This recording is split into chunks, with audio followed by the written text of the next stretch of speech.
Hi friends, నేను advocate NVR Lakshmi Rajani alias PSS Devi, AP high court. Free legal service for లేడీస్కి నేను fee తీసుకోనండి. నన్ను contact చేయాలనుకుంటే నా నంబర్ వచ్చేసి 9948444660. ఈరోజు మనం తెలుసుకుంటున్న టాపిక్ వచ్చేసి హిందూ మ్యారేజ్ యాక్ట్ 1955లోని సెక్షన్ 5 గురించి తెలుసుకుందామండి. సెక్షన్ 5 అంటే హిందూ వివాహ అర్హతలు.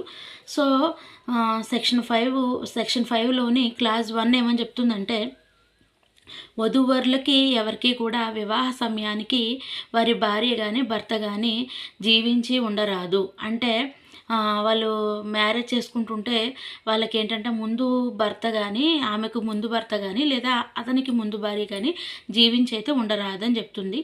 అలాగే ఏంటంటే ఆ వివాహ సమయానికి అనేది ముందు ఆమెకు పెళ్ళి అయిపోయి ఉంటే ఆమె విడాకులు తీసుకుని ఉండాలి, లేదా అతనికి పెళ్ళి అయిపోయి ఉంటే అతను ఆమె భార్య నుంచి విడాకులు తీసుకుని ఉండాలని చెప్పేసి సెక్షన్ 5లోని క్లాజ్ 1 అనేది చెప్తుందండి.